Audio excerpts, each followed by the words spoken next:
Welcome back to my channel Shiksha competition. और यहाँ पर हमारा हिंदी उपन्यास का रिवीजन चल रहा है। यूजीसी नेट 2025 यूजीसी नेट जून 2025 की अगर आप तैयारी करना चाहते हैं, उसके अलावा टीजीटी पीजीटी या कोई भी एग्ज़ाम देना चाहते हैं, तो आप इस चैनल से जुड़ जाइए। आपको कंप्लीट तैयारी यहाँ पर कराई जाएगी। और अभी जो सबसे बड़ी चीज़ है वो है गद्य विधाएँ। इनको याद करना बहुत ही ज़रूरी है, यानी कि हिंदी की जितनी भी रचनाएँ हैं उनको हम पहले याद कर लेते हैं। उसके बाद जो भी सिलेबस होगा यूजीसी नेट का, देखो हिंदी साहित्य तो सब जगह काम आता है। और अभी हमारा टीजीटी पीजीटी का एग्ज़ाम भी होने जा रहा है अप्रैल में, उसकी भी डेट आ चुकी है। अगर कुछ सरकार उतल पुतल नहीं करती है तो आई होप कि यहाँ पर ये एग्ज़ाम अब हो ही जाएगा। तो उसके लिए भी इम्पोर्टेंट है, क्लासें बहुत ही इम्पोर्टेंट हैं, आप इनको याद करिए। इससे पहले 10 क्वेश्चन हिंदी उपन्यास के हम पढ़ चुके हैं। 4-5 क्लास हम नाटक की भी पढ़ चुके हैं। अगर आपने नहीं देखी हैं तो उनको ज़रूर देख लीजिएगा, ताकि आपको सारे जो उपन्यास हैं वो याद हो जाएं। उपन्यास, नाटक, निबंध, सारे गद्य विधाएँ। तो हमारा यहाँ पर आज 11 क्वेश्चन है, क्योंकि 10 क्वेश्चन हम कल की क्लास में पढ़ चुके हैं। 11 क्वेश्चन है हमारे यहाँ पर। राग दरबारी के रचनाकार कौन है? राग दरबारी के रचनाकार का क्या नाम है? मोहन राकेश, श्रीलाल शुक्ल, हरिशंकर परसाई या उपर्युक्त में से कोई नहीं। तो ऐसा नहीं है भाई, कोई भी नहीं है। राग दरबारी के जो रचनाकार हैं वो है श्रीलाल शुक्ल जी। ठीक है, बी ऑप्शन हमारे यहाँ पर करेक्ट है। श्रीलाल शुक्ल जी ने ये उपन्यास लिखा था, राग दरबारी। इसके अन्य उपन्यासों की बात करें श्रीलाल शुक्ल जी की, देखो यहाँ पर व्याख्या साथ में देने का मतलब यही है कि जो क्वेश्चन हम आपसे पूछ रहे हैं ज़रूरी तो नहीं है पेपर में वही आ जाए। और व्याख्या का मतलब है जो भी उपन्यासकार या जो भी नाटककार हम पढ़ रहे हैं उसके साथ में और भी सारी विधाएं देख ली जाएं। ठीक है, तो यहाँ से आपको अच्छे से चीज़ें याद होती चली जाएंगी। बस आप रुक करके सारी वीडियोस देख लीजिए, सारी क्लासेस से जुड़िए। रात को लाइव रात को लाइव 9 बजे मैं आपको ओरली प्रैक्टिस भी करवाती हूँ, आप उसमें भी आइए, उस क्लास से जुड़िए। ओरली सिर्फ क्वेश्चन और आंसर, ठीक है, जैसे छोटे बच्चे करते हैं आप उसी तरह से याद करेंगे तो आपको कुछ दिनों में ही सारी चीज़ें याद हो जाएंगी। तो श्रीलाल शुक्ल जी के उपन्यास है राग दरबारी, आदमी का जहर, अज्ञातवास, ये श्रीलाल शुक्ल जी के चर्चित उपन्यास हैं। राग दरबारी उपन्यास में आज की राजनीति पर व्यंग्य एवं कटाक्ष किया गया है। ठीक है, इसके अलावा अंधेरे कमरे में एक अलग उपन्यास है, इसको याद रखना है, ये हरिशंकर परसाई जी का है। अंधेरे कमरे में एक और इससे मिलता जुलता उपन्यास है, अंधेरे बंद कमरे में। ठीक है, उसमें बंद आ रहा है तो उसको भी हम आगे देखेंगे वो किसका है। अंधेरे कमरे में अंतराल ना आने वाला कल, मोहन राकेश के हैं। ठीक है, ये किसके हैं? अंधेरे कमरे में अंतराल ना आने वाला कल, ये मोहन राकेश के उपन्यास हैं। रानी नागमती की कहानी, ये हरिशंकर परसाई द्वारा लिखित उपन्यास है।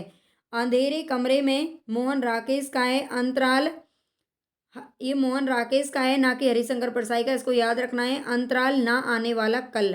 ठीक है, और नागमती की कहानी ये किसने लिखा है? तो हरिशंकर परसाई जी ने लिखा है। प्रेमचंद के निम्नलिखित उपन्यासों को रचना वर्ष के सिलसिलेवार, है ना, सिलसिलेवार आपको लगाना है। इसी तरह से क्वेश्चन पूछा गया था, क्रम से लगाना है। गबन, गोदान, सेवा सदन और रंगभूमि, इनके ये उपन्यास, इनका प्रकाशन वर्ष आपको पता होना चाहिए। गबन का प्रकाशन वर्ष है 1931 ईस्वी। गोदान का प्रकाशन वर्ष है 1935 ईस्वी में लिखा गया था, 36 में प्रकाशित हुआ था। सेवा सदन की बात करें तो ये आया था सेवा सदन 1918 ईस्वी में। और रंगभूमि, इनका जो उपन्यास है वो है 1925 ईस्वी का। ठीक है, तो अब आप इसको क्रम से लगा देते हैं। सबसे पहले हमारा ग आएगा सेवा सदन, और ग हमारा बी और डी दोनों में दे रखा है। ठीक है, इसके बाद आएगा रंगभूमि 1925, यानी कि ग घ, तो हमारा बी ऑप्शन यहाँ पर करेक्ट हो रहा है। ठीक है, इनके प्रकाशन वर्ष सभी के याद रखने हैं। आगे चलो यहीं पर आपको व्याख्या में मिल जाएंगे। कथा सम्राट मुंशी प्रेमचंद के जो उपन्यास हैं वो हैं सेवा सदन 1918 ईस्वी, गबन 1931, गोदान 1935। ये हो गए जो क्वेश्चन में पूछे गए हैं। इसके अलावा प्रेमाश्रम 1922 ईस्वी, रंगभूमि 1925, कायाकल्प 1926, निर्मला 1927, कर्मभूमि 1933, प्रतिज्ञा 1929, वरदान 1921 ईस्वी। तो ये आपको सारे क्रम से याद रखने हैं, अच्छे से इनको याद कर लेना। आप चाहें तो नोट्स बना सकते हैं अपने साथ में, क्योंकि व्याख्या यहाँ पर दी हुई है। और क्या चाहिए? व्याख्या साथ में अगर आपको मिल रही है तो इसके अलावा और चाहिए क्या, किसी भी नाटक या जो भी आप विधा पढ़ रहे हैं उससे रिलेटेड सारे उपन्यास या सारी विधाएं जब आपको एक जगह पर मिल जाएंगी तो नोट्स भी ऐसे ही बनाए जाते हैं। आप नोट्स बनाना चाहें तो बना सकते हैं, अदरवाइज इनकी पीडीएफ आप चाहते हैं तो आप टेलीग्राम चैनल ज्वाइन जरूर कर लेना। इसके कमेंट बॉक्स में मैं लिंक आज डाल दूंगी। बाणभट्ट की आत्मकथा के बाणभट्ट की आत्मकथा किस प्रकार की विधा है? एक कहानी, उपन्यास या फिर आत्मकथा? तो आत्मकथा देख करके कहीं इसको आप आत्मकथा ना समझें, आत्मकथा नहीं है, ये है उपन्यास। ठीक है, बाणभट्ट की आत्मकथा ये क्या है? उपन्यास है, ना कि आत्मकथा। और ये किसकी है? हजारी प्रसाद द्विवेदी जी की है। इनके अन्य उपन्यासों की हम बात करें तो अनाम दास का पोथा, चारू चंद्रलेख और पुनर्नवा। ठीक है, ये चार उपन्यास इनके प्रसिद्ध हैं, ये इन्होंने लिखे हैं। आगे आता है विश्व का प्रथम उपन्यास किसे माना जाता है? आज हमारे यहाँ पर 15 क्वेश्चन होंगे, यानी कि 11 से लेकर के 25 तक। ठीक है, 15 क्वेश्चन हम करेंगे, 10 क्वेश्चन हम कल की क्लास में कर चुके थे। और ऐसा नहीं है 10 है, 10 के साथ में आपको 100 क्वेश्चन देखने को मिलेंगे व्याख्या सहित। तो विश्व का प्रथम उपन्यास किसे माना जाता है? अभिज्ञान शाकुंतलम, कादम्बरी, जैन की कहानी या इंदुलेखा? तो ये है कादम्बरी, जो कि बाणभट्ट की रचना है। बाणभट्ट का उपन्यास है कादम्बरी। ठीक है, बाणभट्ट की कादम्बरी को विश्व का प्रथम उपन्यास माना जाता है। परंतु कुछ लोग जापानी भाषा में 1007 में लिखा गया जेनजी की कहानी नामक उपन्यास को दुनिया का पहला उपन्यास मानते हैं। इसे गुरासाकी सिकुबू नामक एक महिला ने लिखा था। ठीक है, ये भी याद रखना है। कुछ लोग हैं जो कि जापानी भाषा में लिखे गए उपन्यास को प्रथम उपन्यास मानते हैं, जेनजी की कहानी को। ठीक है, इसको भी आप याद रख लीजिएगा। कादम्बरी बाणभट्ट का है। चतुरी चमार ये उपन्यास किसका है? तो ये है सूर्यकांत त्रिपाठी निराला जी का, जो कि छायावादी कवि हैं। चतुरी चमार किसने लिखा था? निराला जी ने। इनके अन्य उपन्यास हम देख लेते हैं। चतुरी चमार, बिल्लेसुर बकरिया, कुल्ली भाट, प्रभावती, अलका, अप्सरा, निरूपमा, काले कारनामे। ये महाप्राण मतलब उपन्यास नहीं है, महाप्राण इनकी उपाधि है सूर्यकांत त्रिपाठी निराला जी की। इनके उपन्यास हैं। ठीक है, चतुरी चमार, बिल्लेसुर बकरिया, कुल्ली भाट, प्रभावती, अलका, अप्सरा, निरूपमा, काले कारनामे, ये सारे निराला जी के उपन्यास हैं। मुंशी प्रेमचंद के उपन्यास यहाँ पे आप देख सकते हो। प्रेमा यानी कि प्रेमाश्रय, वरदान, सेवा सदन, रंग भूमि, प्रेमाश्रम, करम भूमि, निर्मला, गबन, गोदान और मंगलसूत्र ये मुंशी प्रेमचंद जी का अपूर्ण उपन्यास था। ठीक है, इसको अधूरा छोड़कर चले गए थे दुनिया से, तो ये अधूरा रह गया था। आगे आते हैं परख, सुनीता, त्यागपत्र, कल्याणी। यहाँ पर परख, सुनीता, त्यागपत्र, कल्याणी, सुखदा, विवर्त, व्यतीत, मुक्तिपथ, ये जैनेन्द्र के प्रमुख उपन्यास हैं। ये बार बार जिस तरह से मैं बोल बोल करके आपको पढ़ा रही हूँ, आप उसी तरह से बोल बोल करके याद कीजिए अगर आपको किसी भी एग्जाम को निकालना है। क्योंकि जब तक आपको ये चीज़ें याद नहीं होंगी, ये मुंह जुबानी आपको रट नहीं जाएंगी ये सारी रचनाएं, तब तक आप कोई भी पेपर नहीं निकाल सकते हिंदी साहित्य का। तो जैनेन्द्र के प्रमुख उपन्यास इनको याद रख लेना। चित्रलेखा, भूले बिसरे चित्र, टेढ़े मेढ़े रास्ते, सबही नचावत राम गोसाई, सामर्थ्य और सीमा, आखिरी दांव, ये भगवती चरण वर्मा जी के उपन्यास हैं। इनको भी आपको याद रखना है। अगर आपको क्लास पसंद आए तो प्लीज़ एक लाइक ज़रूर कर देना, सिर्फ 1 सेकंड का समय लगेगा। और सब्सक्राइब कर लीजिएगा चैनल को। लाल टीन की छत के लेखक कौन है? लाल टीन की छत किसकी है? लाल टीन की छत भीष्म साहनी, उषा प्रियंवदा, निर्मल वर्मा, नरेंद्र कोहली। तो ये है निर्मल वर्मा जी की। ठीक है, लाल टीन की छत किसकी है? निर्मल वर्मा की है। लाल टीन की छत, वे दिन, एक चीथड़ा सुख, निर्मल वर्मा के उपन्यास हैं। दीक्षा, संघर्ष, युद्ध, अवसर, आतंक, साथ सहा गया दुख, ये नरेंद्र कोहली के उपन्यास हैं। रुकोगी नहीं राधिका, 55 खंबे, लाल दीवारें, जय यात्रा, ये उषा प्रियंवदा जी के उपन्यास हैं। इसके अलावा तमस, बसंती, कुंती, भाग्य रेखा, कड़ियाँ, झरोके, मैया दास की माड़ी, ये मैया दास की गाड़ी नहीं है, माड़ी है, मैया दास की माड़ी, और भीष्म साहनी के उपन्यास है। इनको भी आपको याद रखना है। नेक्स्ट क्वेश्चन है यहाँ पर, नौकर की कमीज किसने सिलवाई थी? असगर वजाहत, विनोद कुमार शुक्ल, भगवान दास मोरवाल या मृदुला गर्ग। तो इसका राइट ऑप्शन हो जाएगा विनोद कुमार शुक्ल, जिसका स्वभाव विनोदी प्रिय होगा, यानी कि विनोद स्वभाव का जो होगा वही अपने नौकर की कमीज सिलवाएगा, है ना। कोई दयालु आदमी ही सिलवा सकता है, विनोदी स्वभाव का जो होगा। गोदान उपन्यास किस प्रकार का उपन्यास है? वैसे तो ये मुंशी प्रेमचंद का है, सभी जानते हैं, लेकिन ये किस प्रकार का उपन्यास है? यथार्थवादी, आदर्श उन्मुख यथार्थवादी। बिल्कुल बी ऑप्शन है यहाँ पर हमारा करेक्ट है, आदर्श उन्मुख यथार्थवादी। ठीक है, गोदान उपन्यास आदर्श उन्मुख यथार्थवादी है। गोदान 1935 ईस्वी में लिखा गया था, वैसे 1936 में प्रकाशित हुआ था। गोदान में अंग्रेजी राज में कृषक जीवन की त्रासदी का चित्रण किया गया है। ठीक है, कृषक जीवन की, कृषक यानी कि किसानों को बोलते हैं, अंग्रेजी राज में किसानों की क्या हालत थी उसके बारे में इसमें बताया गया है। सेवा सदन, प्रेमाश्रय, रंगभूमि, कायाकल्प, निर्मला, गबन, कर्मभूमि, प्रतिज्ञा, ये प्रेमचंद जी के उपन्यास हैं। आगे चलते हैं, जिंदगी नामा। ये जिंदगी नामा किसकी रचना है या किसका उपन्यास है? तो ये है कृष्णा सोबती जी का, जो कि हमारे यूजीसी नेट के सिलेबस में भी लगता है।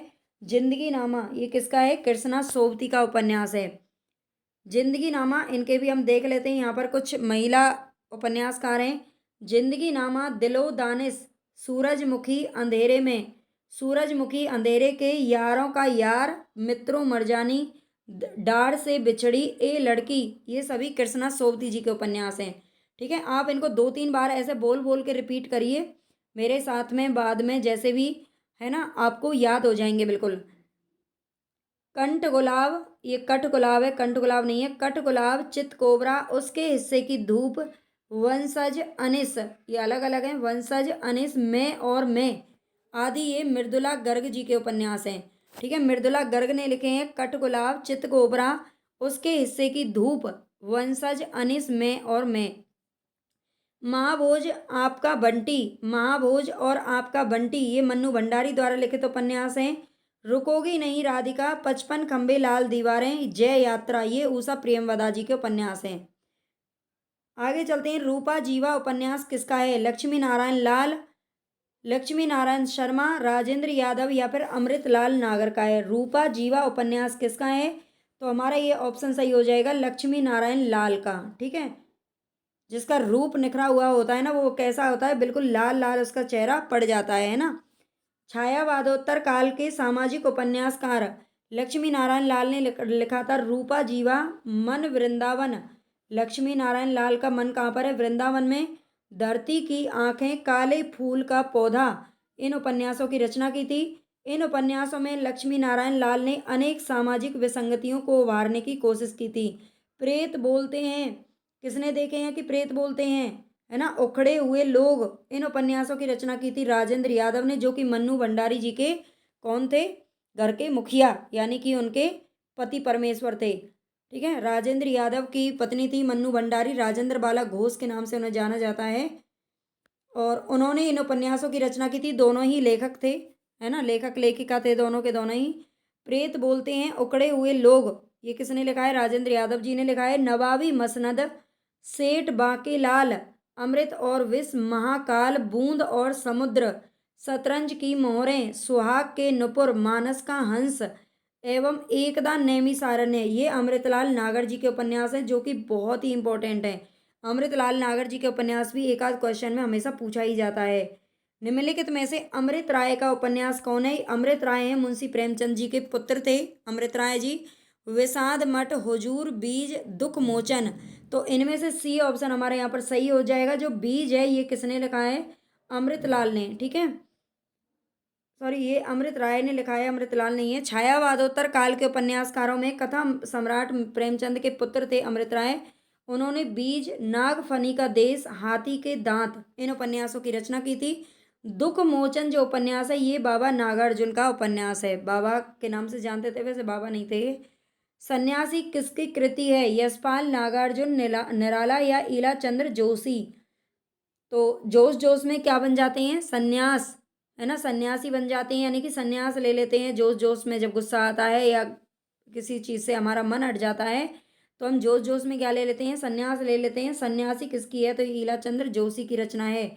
सन्यासी, पर्दे की रानी, सन्यासी, पर्दे की रानी, प्रेत और छाया, निर्वासित, जिप्सी, जहाज का पंछी, ऋतु चक्र, मुक्ति पथ, सुबह के मूल तथा भूत का भविष्य, ये ईला चंद्र जोशी के उपन्यास हैं। आगे है रतिनाथ की चाची, दुख मोचन, बाबा बटेश्वर नाथ, बलचनमा, उग्र तारा, नई पहुंच, कुंभी पाक तथा वरुण के बेटे। ये नागार्जुन के द्वारा लिखे गए उपन्यास हैं। नागार्जुन के उपन्यास भी खूब पूछे जाते हैं, इनको याद रख लेना। सभी पूछे जाते हैं तो क्वेश्चन तो कहीं से भी आ सकता है। नेक्स्ट क्वेश्चन है हमारे यहाँ पर 23, भाषा के जादूगर के रूप में कौन विख्यात है? भाषा के जादूगर के रूप में कौन से उपन्यासकार हैं जो प्रसिद्ध हैं? शिव पूजन साय, बेचन शर्मा उग्र, जैनेन्द्र कुमार या यशपाल। तो यहाँ पर हमारा आंसर हो जाएगा भाषा के जादूगर कौन है, ये हैं शिव पूजन साय जी। प्रेमचंद युग के उपन्यासकार थे शिव पूजन साय, इन्हें भाषा के जादूगर नाम से जानते थे। इन्होंने एक उपन्यास लिखा था देहाती दुनिया। देहाती दुनिया किसका है? शिव पूजन का है। देहाती दुनिया शिव जी को पूजती है, ठीक है। किसको पूजती है देहाती दुनिया? शिव जी को पूजती है। नामक उपन्यास प्रचलित रूढ़ी को तोड़ने वाला उपन्यास था। देहाती दुनिया प्रचलित जो काफ़ी समय से प्रचलित जो रूढ़ीवादी परंपराएं होती हैं उनको तोड़ने वाला उपन्यास है।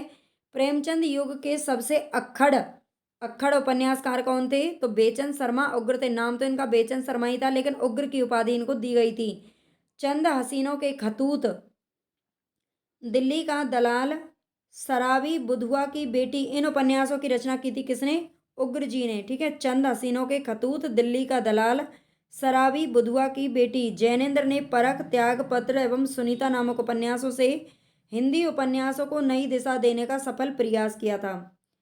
नेक्स्ट क्वेश्चन है यहाँ पर वैशाली की नगरवधू। वैशाली की नगरवधू किसकी रचना है? तो इसको देखकर आपको याद आ गया होगा, चतुरसेन शास्त्री की रचना है। वैशाली की नगरवधू किसकी है? तो ये चतुरसेन शास्त्री की है। इनके अन्य उपन्यास हम देख लेते हैं। वैशाली की नगरवधू, वयम रक्षामः, सोमनाथ, आलमगीर, सोना और खून, सोना और खून, रक्त की प्यास, आत्मदाह, अमर अभिलाषा, मंदिर की नर्तकी, नरमेघ, अपराजिता तथा बहती हुई दीवार। ये सभी आचार्य चतुरसेन शास्त्री के द्वारा लिखे गए उपन्यास हैं। वृंदावन लाल वर्मा की अगर बात करें तो मृग नयनी, गढ़ कुंडार, विराटा की पद्मिनी, झांसी की रानी, टूटे कांटे, संगम, लगन, प्रत्यागत, कुंडली चक्र, ये सभी किसके हैं? वृंदावन लाल वर्मा के हैं। बूंद और समुद्र, सुहाग के नुपुर, अमृत और विष, मानस का हंस, खंजर नयन, महाकाल, शतरंज के मोहरे, करवट, नाच्यो, बहुत गोपाल, ये सभी अमृतलाल नागर के उपन्यास हैं। अगला क्वेश्चन है हमारे यहाँ पर काला जल। काला जल उपन्यास का कथानक किस समस्या से संबंधित है? काला जल उपन्यास ये किसका है और किस समस्या से संबंधित है? तो ये स्त्री उत्पीड़न, ठीक है, स्त्री उत्पीड़न से संबंधित उपन्यास है। काला जल, सांप और सीढ़ी, नदियाँ और सीपियाँ, कस्तूरी, पत्थरों में बंद आवाज, ये सभी सानी जी के चर्चित उपन्यास हैं, ठीक है। इनको आपको याद रखना है। एक और क्वेश्चन है हमारे यहाँ पर, नेताजी कहीन के उपन्यास कौन से हैं? रविंद्र कालिया, रविंद्रनाथ त्यागी, श्रीलाल शुक्ल या मनोहर श्याम जोशी। तो हमारे सुभाष चंद्र बोस नेताजी के नाम से जाने जाते हैं, वो कैसे थे? जोशीले थे बहुत ही ज़्यादा। मनोहर श्याम जोशी ने लिखा था। इसको भी देख लेते हैं। मनोहर श्याम जोशी के दूसरे जो उपन्यास हैं, नेताजी कहीन, कुरु कुरु स्वाहा, हरिया हरकुलिस, हमजाद क्याप, ये मनोहर श्याम जोशी के उपन्यास हैं। राग दरबारी, आदमी का जहर, अज्ञातवास, विश्रामपुर का संत, सीमाएं टूटती हैं। पहला पड़ाव, ये श्रीलाल शुक्ल जी का उपन्यास है। खुदा सही सलामत है, ABCD, ये कौन पढ़ता है ABCD? तो रविंद्र कालिया का उपन्यास है ये दोनों ही, इनको याद रखना है। तो हमारी यहाँ पर आज की क्लास समाप्त हो चुकी है। आई होप आपको पसंद आएगी। पसंद आए तो लाइक ज़रूर कर देना, आपके लिए यूज़फुल ज़रूर रहेगी। पसंद नापसंद का तो मुझे नहीं पता है, सबकी पसंद एक नहीं होती है, लेकिन हाँ आपके लिए यूज़फुल रहेगी, सभी के लिए, ये मैं गारंटी के साथ कह सकती हूँ। तो अगर पसंद आए तो लाइक, सब्सक्राइब और शेयर करना बिल्कुल मत भूलना, है ना। आपको अपनी किताबों की